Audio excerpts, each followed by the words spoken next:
Hello, everybody. I'm Bryan. And I'm Bryan.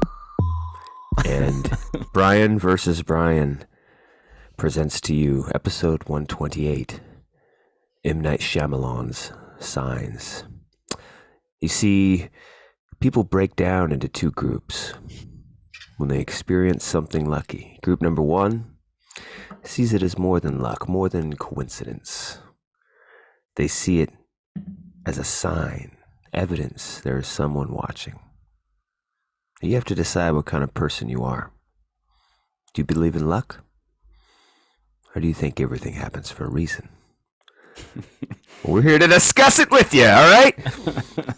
128 Signs, M. Night Shyamalan. Right off the back of what the heck? What's the ghost movie?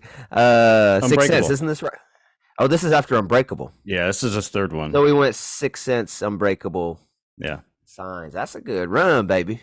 That's a good Dude, it's fucking film. weird, man. Like, I'm glad you brought that up because I wanted to talk about this because it's really bizarre because I went to Box Office Mojo for all three of these movies because, like, you know, we remember, I don't know what our audience is, younger or older. I don't know how old you are when you're watching this shit. But in 1999, Sixth Sense was like the biggest fucking thing in the world. Like, that movie took, you know, it was in the zeitgeist. It was the pop culture. It was, you got to see this twist. And it was a very, very, very popular movie.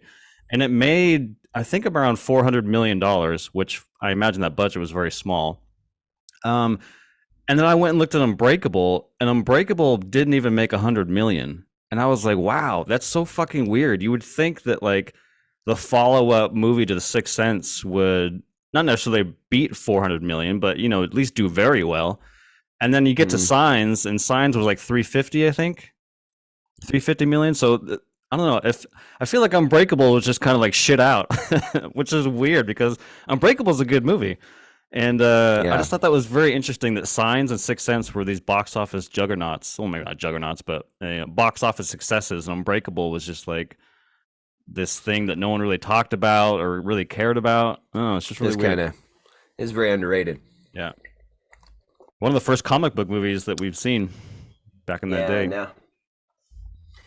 Well, I guess. Could you call it a comic book movie when it's not actually based on a comic book?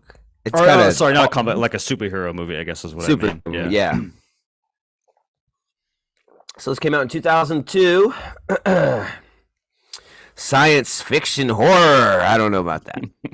I would say it's more of a, not even very much science fiction. It's kind of a thriller. Slow thriller. Yeah. You know, like a mind thriller. Very melodic.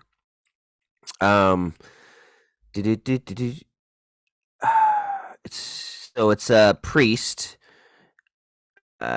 Graham, played by Mel Gibson, and I don't remember where Mel Gibson was in his crazy life at this point. I don't. He hadn't hit rock crazy bottom. Mel Gibson yet. Yeah. Discovers a series of crop circles in his cornfield, and the phenomenon is the result of extraterrestrial life. So we got Joaquin Phoenix, we got Lil Culkin, we got Abigail Breslin, before she got bit by a zombie. So, first, Maggie. Sorry, I just got the reference. Yeah. I liked Mel Gibson in it. He's pretty good. Yeah. He has some good moments where he really conveys some emotion and some touching stuff. Like when he's sitting there yelling at the kids at the dinner table. Oh, yeah. About, we're going to sit here and eat as a family! And then I thought Joaquin was good. He's just so good, man. Like, there's scenes where I'm looking at, he's like reacting just to what Mel Gibson is saying. And just the acting in his eyes. He doesn't have to say anything. He's really good. I mean, there's not much to do in this at all for him. A couple lines, and it's really a kind of a weird part. But this is kind of before. Well, when did Gladiator come out? That came out in 2000. Yeah, so this is after Signs. Yeah, or sorry, before Signs. That's probably just a case of someone really wanting to work with a certain director, and they don't care that the part's maybe not as beefy. Yeah. They want Malone, the ghost movie. Yes.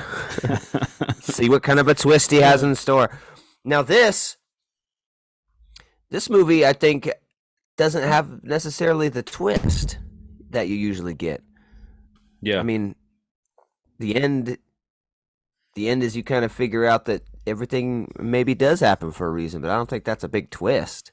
You know what I mean? Mm-hmm. So it's kind of strange in that sense, and I think I like it in that sense as it's a Shyamalan movie.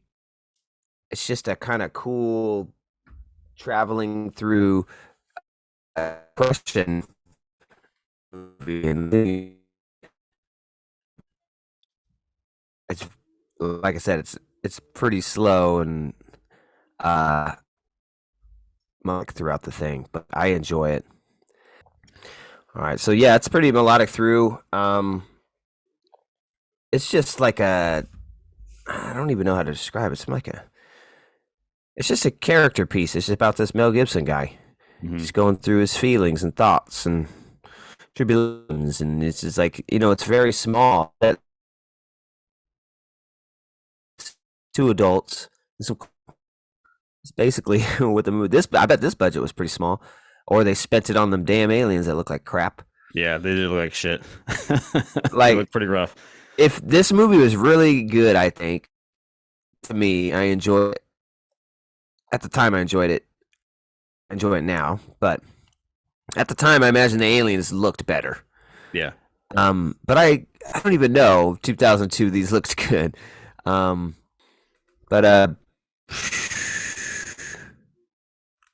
yeah. I found it comical in that one scene. You first see the aliens. It kind of walks by a hallway or something like that, and then Joaquin seems so scared. And I'm like, what? The CG alien guy? He's got a Bigfoot walks by too. It's like catches him mid stride. Like, oh come on! It's like Sasquatch. He's kind of like bent over a little bit. Sasquatch walk. And they're very tall.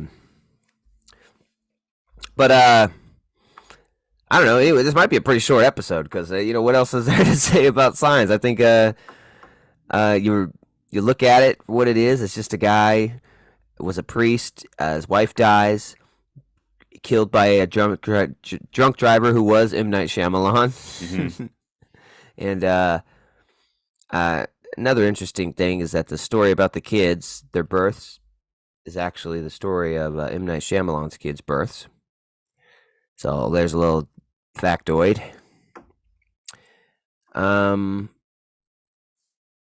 Yeah.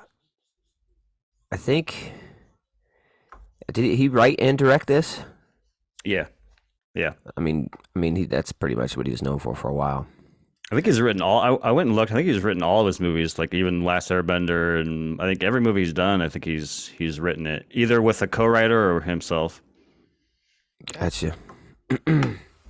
Yeah, well, and this one, yeah, the priest loses his faith, his wife dies, and stops being a priest, and I think that what the story was getting at is that the brother moved in after that. Yeah. Right? Kind of help him out with the kids and console him. Used to be a amateur baseball player. Mm-hmm. Got hurt. It got a hell of a swing. Yeah. So, little girl always drinks water throughout the damn movie. Can I have another water? You have one there.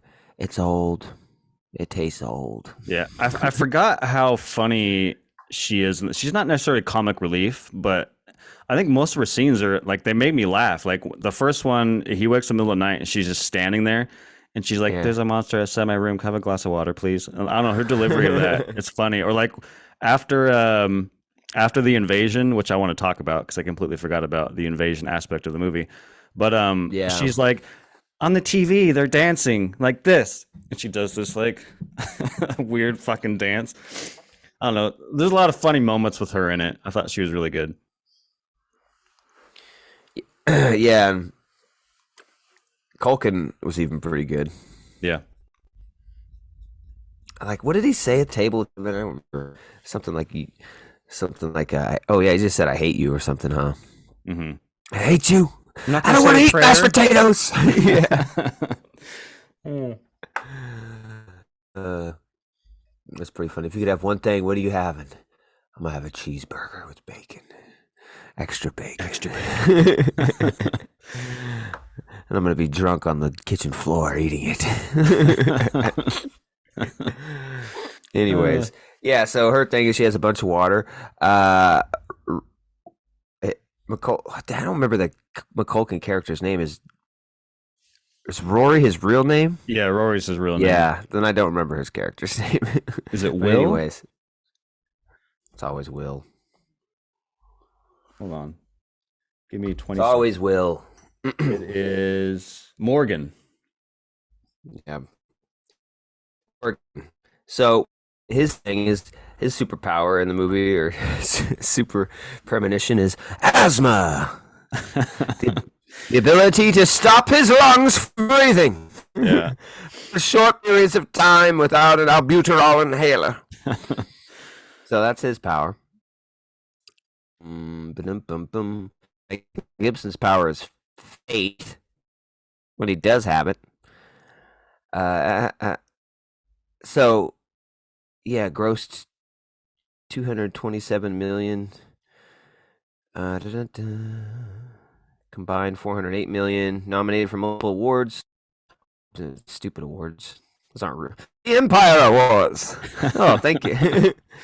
You got me thinking Oscars or something, man. Yeah. Oh, it's only had a $72 million budget. So strong financial success is what they're saying. After its theatrical run, it was met with positive reviews from critics, with many people praising its atmosphere, cinematography, score, and story. I thought all those things were pretty good. Cinematography, there's some cool stuff he does. With like running shots through corn, and then that one shot where he's actually fighting the alien, I thought was pretty good. You point the bat at the camera, and then And it goes camera down. slump Like, over, yeah. and the water pour on it. No, not water. Come to this planet that's mostly water. Yeah. Dumb motherfuckers. It should have just had it been like a cool kids movie at the end where they all got like fucking super. Let's get them. Super soaking the shit out of these aliens and killing Yeah. them all. Yeah. Yeah, the ending actually didn't bother me. Like, because the thing about Signs, unfortunately, I think the long lasting effect of Signs in this day is people just bashing the swing away water thing. I think that's what when you bring up Signs, I think most people automatically go, "Oh, the fucking water thing at the end is fucking dumb." And I think that's kind of unfortunate. 'Cause I don't know, it didn't bother me as much. Not that it really bothered me the first time, but I was just like, okay, cool. They have a weakness, and the coincidences of the girl drinking water happens to they find that weakness. So I don't know. It's not like it's amazing reveal or ending, but it doesn't bother me as much as maybe it bothers a lot of people. I feel like that complaint has just been built and built and built, and I don't know, I think it's a little overblown, but that's just me. Yeah. I liked it Yeah. the first time and the last time because I thought it was cool. It shows that, really there's two kinds of people. What do you see? You think it just all is a coincidence or you think it's meant to happen? And I like that you get that scene revealing all that at the end of his wife dying. And she's all, that was a pretty emotional scene too. Tell the girl that she can play. Don't be afraid to be silly. Mm-hmm. And I forget the brother's name too, but tell him to swing away. And then she calls him by his first name. She doesn't say, she says like whatever. Remember to see? Is that what she says?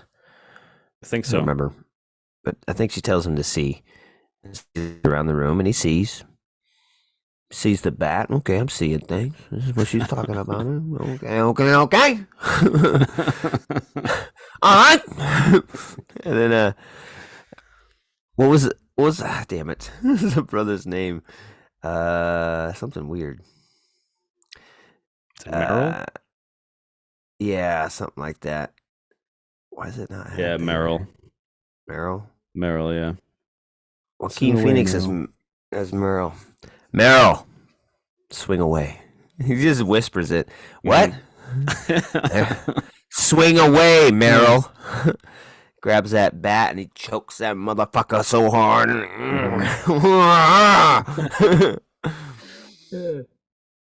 And then he badoosh in the fucking side of this little skinny CG monstrosity. Oh, drops him. And then we get another outside. It's like, is he okay when he's holding Morgan? Yeah. And he's like, Meryl comes over, tries to say, don't touch him. Don't touch him, motherfucker. That's why he has asthma. That's why he has asthma. His lungs were closed. His lungs were closed. That's why he has asthma. It has to be why. It has to be why. Just give him a minute. Just give him a minute. And then, ooh, Daddy. Fucking told you. What happened? I told you, motherfucker, why he had asthma. Expensive reason. Save his life right here. Yeah. You know how much albuterol I've bought over the years? All for this moment. And then, yeah, there's a reason why she hated tap water, man. You got to see, there's a reason for everything. They could have got a Brita, and then there'd be one damn glass in the room. One. And that ain't going to kill an alien. We all know that. I mean, we all know that, right? Yeah. That's basic science. A little bit of mystery, a little bit of science. That's all it is. Oh, Brita could have stopped this movie in its tracks. Oh, right. Yeah, but what do you want to say about the invasion? I forgot there was an invasion. I completely forgot. I thought that in my memory of it, it's like, oh, these aliens just come in on this farm and they're, have this like secluded farm situation. But yeah, watching it, like fucking aliens invade Earth and we fight them and we win. And like we only get like a slice of it in this little farmhouse. I just completely forgot about that aspect of the movie of like, because most alien movies, you get the bombastic Independence Day type shit. We're going to go to war. And that happens kind of off screen in other cities. We kind of just get the secluded slice of it. I thought that was... Why wouldn't the president get in a fighter jet and fight it himself? Why wouldn't he? Yeah. Sir, have you ever flown before? I'm the fucking president, man. Easy, Joe Biden. President getting in a fighter jet. Let me handle it. Sir, this is a very complicated mission. I really don't think you don't even have a vice president. This is a bad idea. You let him do anything after that speech, man. That speech is one for the ages. Yeah, it's our Independence Day. They all look at it. Yeah, we know it's Independence Day, man. Yeah, great. It's the 4th of July. We get it.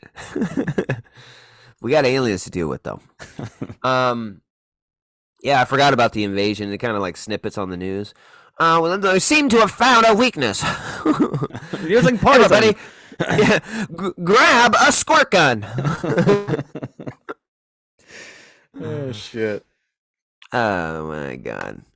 And then, Meryl, if you're still out there, swing away. We'll be back with sports. Oh, God, the fucking old-timey radio. So, reception.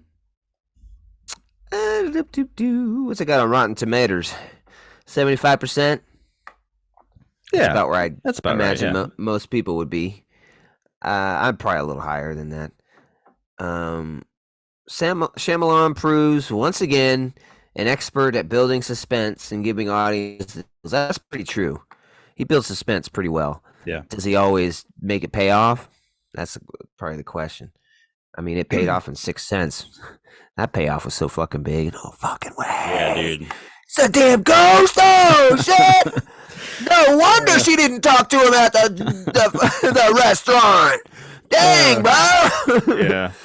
Oh, yeah, and that kid saw ghosts. And he's one of them. That guy who came in his house shot him, and he died. Like, dude, that was the best payoff. It was They never reached that height, and that movie never hits the same as the first time you see it. That's like the quintessential theater movie, right? see that in the theater, and you walk out like, oh man, I need to see that again, but not in a theater because it Yeah. won't hit the same. Mhm. But I'm glad I did it. Dude, I Man, specifically remember. I know these twists are completely different, but you know, '99. What was I? I was probably 14 or something, and that twist was so fucking good that like a few months later, Fight Club comes out. And we went and saw Fight Club, and then you know that has a twist. And I remember sitting in that theater when the Tyler Durden thing hits, and I'm like, well, Sixth Sense did it better, you know, a couple months ago. Not that I didn't like Fight Club was a great movie, but I remember specifically thinking like, oh, this is like a Sixth Sense type of deal, little twist. ooh, we're one person. I don't give a fuck. I was a fucking ghost. You stupid son of a bitch. Oh, Oh my God. god, the one Hawkeye is not really two Hawkeyes. Oh, I'm God. going back to Sixth Sense. uh, yeah, it's funny. Roger Ebert gave it 4 stars out of 4 stars. Ooh, Ebert Ooh, really wow. liked it. M. Night this is the work of a born filmmaker, able to summon apprehension out of thin air. Oh, okay. The fuck does that even mean? What the fuck did you give The Sixth Sense then? You know? Yeah. If this was your 4 out of 4, it's a 5 out of 4. Trust me, it's great. Yeah. I even thought the twist on the village was good. Yeah, I was like, what? you I know, was like, this isn't a timepiece? Oh, what? I think Unbreakable and The Village are criminally underrated. I enjoy both of them. They're not as good as Sixth Sense. I don't think any of his movies are good as Sixth Sense. But Unbreakable and The Village, particularly, like, man, people got to show those movies some more love because those movies are fucking awesome. I love those movies. Yeah. But yeah, that was a very, very, very bold ending for The Village to the point where I'm like, it's hard not to applaud that because, like, holy shit. Like, did you Yeah, really that's just cool. do that? And now Unbreakable has 2 sequels. Yeah. Last one isn't very great. I never saw Glass. I liked Split a lot. Split was surprising. I liked Yeah. Split, but I never saw I mean, Glass. you should see Glass just to tie it up. Yeah. But I don't know about it. I think it could do without that one. How it's more of a real sequel. I like that Split. You don't even know it's a fucking sequel to that's a twist to that one. I'm like, what's the twist to this one, dude? What's the twist gonna be? That may be like, to me personally, that may be up there with The Sixth Sense. Because, dude, no one. I remember sitting in the theater. There's like nobody there, and I was like, "Oh, a new M. Night Shyamalan movie." And then the end, when it fucking goes to the diner, it pans, and I almost fucking stood up and started clapping because I was like, "What the fuck? Did we just see a fucking Unbreakable sequel?" And it completely changes what Split is, because like Unbreakable is a superhero origin story, and Split is a villain origin story, and like you don't really put that together until it's all revealed, and you're like, that's fucking genius. I loved it. But yeah, I never saw Glass. I should probably do that. The beast is gonna come and get you. I got roller skates. Oh yeah. So M. Night Shyamalan, Signs. Man, I like this movie. I think it's cool. It's just very different. It's slow but really suspenseful. I like the way they do aliens in a very small way. It's not bombastic, and you get very little alien. To the point where it's like aliens aren't even important almost in the story. It's just about this guy realizing that what his wife's final words meant. Really, it's just like the whole movie. Yeah. And then when he finally realizes it, last scene, he puts the collar back on, baby. I thought those guys weren't allowed to fucking be married and have kids, first of all. Oh, If you're yeah. a Catholic priest, aren't you take a vow of celibacy or something? I don't know. But anyways, their consensus is like a 75. I think I'm higher than the average, so I'm going to put it right over 8.1. Nice. Just creeping in the 8.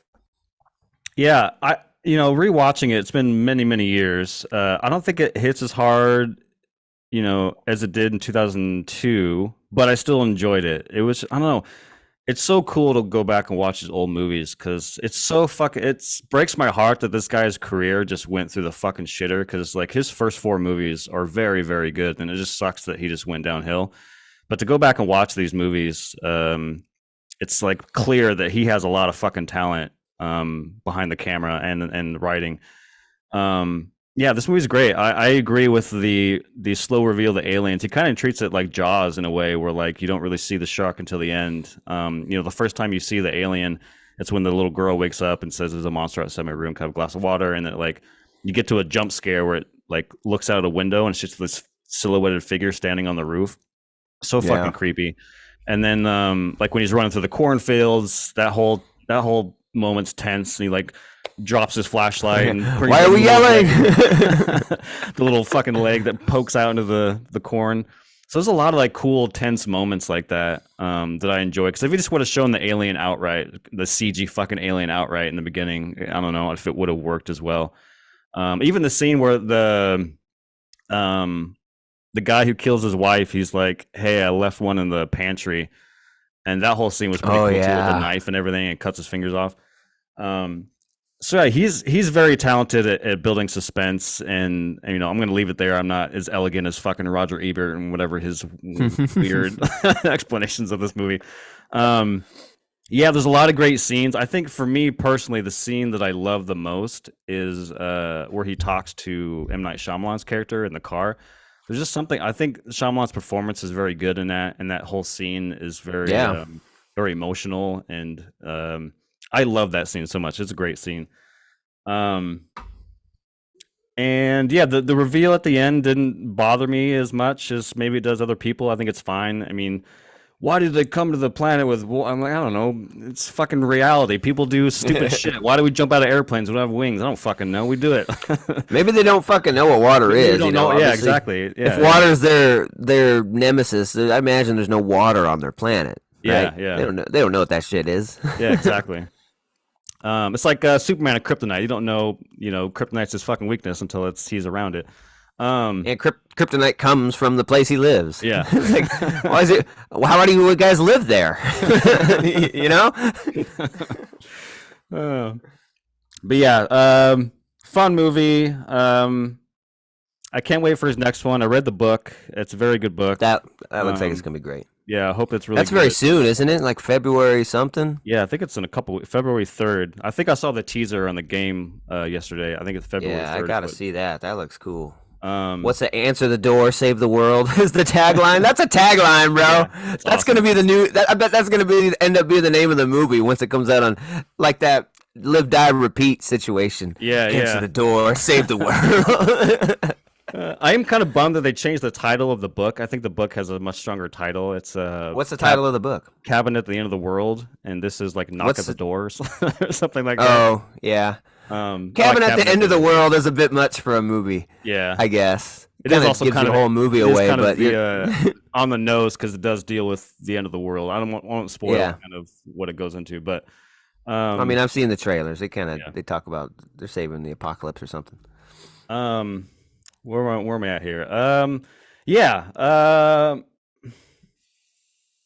don't know if it's an 8 for me, but I also don't know if it's a 7.5 either. I think I'm gonna just meet halfway. I think 7.8 is what I'm comfortable with.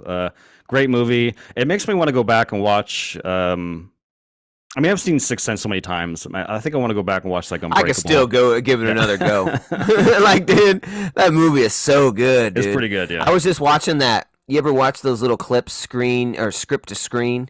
It shows a scene and it shows the script kind of scrolling on the bottom. Mm-hmm. Those are so good. Yeah. And I watched that one where it was what was it? It was Sixth Sense. They're in the car, and the mom's kind of confronting the kid, and he's like, Grandma comes and visits me sometimes.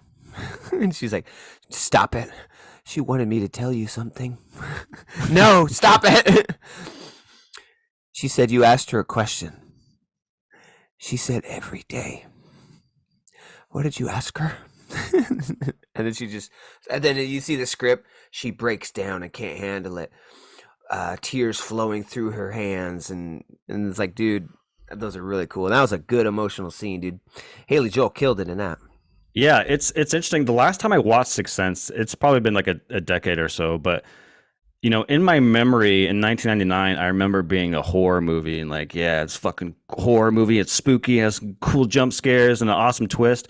And then when I went back and watched it as an adult, I was like, this is actually a really depressing, sad drama that just happens to have some jump scare. Like, I forget how fucking sad that movie is. It's just how dramatic it is. Like, it's sad. It's a sad movie. Kids getting tortured by you in a closet. Shut up, kid. Fuck, bro. Yeah, brutal. Yes. 8.1, 7.8. Right on. Yeah. I mean, I was gonna say check it out, but I hope you already have. If not, really go give it a shot and give it a rewatch too, because it's still good. It's crazy that these twist movies. I say Sixth Sense isn't as good once you've seen it the first time, but it's still good. Yeah. But it just doesn't reach that crazy level. Like the first time you watch it, it's something else. Mm-hmm. But then you watch it again and it's great. But damn, what I wouldn't give to go back and right now to be able to watch Sixth Sense for the first time, that'd be amazing. Definitely. There's some adults out there, I bet, that these young kids don't watch a lot of films. It's like, do it. If you've never seen Sixth Sense, do it. I don't know. I'd be curious. I mean, we don't have a young audience, but it would be interesting to talk to somebody who's younger who's never seen it to see if it still hits. Because, also in '99 there wasn't a lot of movies with twists like that. That's why I think it was so revolutionary. It was just like we just never seen a movie with like this bold twist like that. But nowadays, like I feel like in the last fucking 15, 20 years, movies have to have a twist or something. Shoot, there's always, so man. many twists. I wonder if it would hit as hard as it would, but I don't know. It's all twist, man. I went to get a churro the other day, had a twist. Man, I went and got a soft serve ice cream cone. Motherfucker had a twist. You know what I mean? They put a twist in everything, baby. Sixth Sense twisted everything. Shit.